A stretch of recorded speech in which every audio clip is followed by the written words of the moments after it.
لڑکیوں کے اسکول میں آنے والی نئی ٹیچر خوبصورت اور با اخلاق ہونے کے ساتھ ساتھ علمی طور پر بھی مضبوط تھی، لیکن اس نے ابھی تک شادی نہیں کی تھی۔ سب لڑکیاں اس کے ارد گرد جمع ہو گئیں اور مذاق کرنے لگیں کہ میڈم آپ نے ابھی تک شادی کیوں نہیں کی؟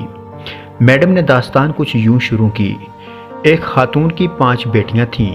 شوہر نے اس کو دھمکی دی کہ اگر اس دفعہ بھی بیٹی ہوئی تو اس بیٹی کو باہر کسی سڑک یا چوک پر پھینکاؤں گا۔ خدا کی حکمت خدا ہی جانے کہ 6 مرتبہ بھی بیٹی پیدا ہوئی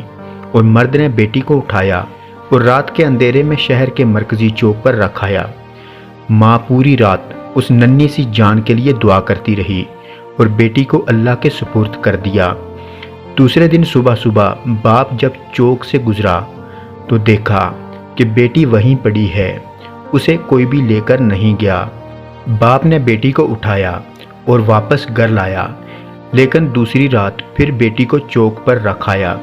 لیکن ماجرا اسی طرح تکرار ہوتا رہا، یہاں تک کہ 7 دن باپ باہر رکھ آتا اور جب کوئی لے نہ جاتا تو مجبوراً بیٹی کو واپس اٹھا لاتا،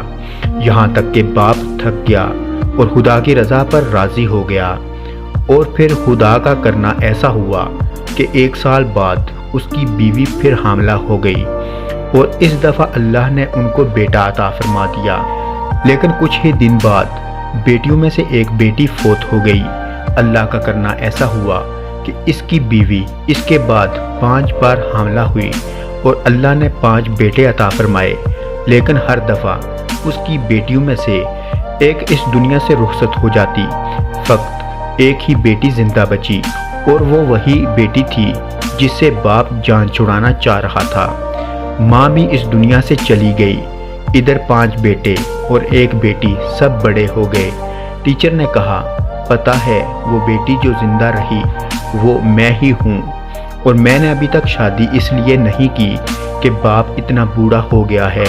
کہ اپنے ہاتھ سے کھانا بھی نہیں کھا سکتا، جبکہ کوئی دوسرا نہیں جو اس کی خدمت کرے، بس میں ہی اس کی خدمت کیا کرتی ہوں۔ اور وہ 5 بیٹے کبھی کبھی آ کر باپ کے احوال پرسی کر جاتے ہیں، جبکہ باپ ہمیشہ شرمندگی کے ساتھ رو رو کر مجھ سے کہا کرتا ہے، میری پیاری بیٹی، جو کچھ میں نے بچپن میں تیرے ساتھ کیا اس پر مجھے معاف کرنا۔ ہم سب کو ہمارے والدین نے بڑی مشکل سے پال پوس کر بڑا کیا ہے، ہمیں چاہیے کہ ہم اپنے والدین کی جتنی ہو سکے ان کی خدمت کر سکیں، اور ہم سب کی اللہ پاک سے دعا ہے کہ جن کے والدین اس دنیا فانی سے جا چکے ہیں ان کو جنت الفردوس میں اعلیٰ مقام عطا فرمائے، آمین۔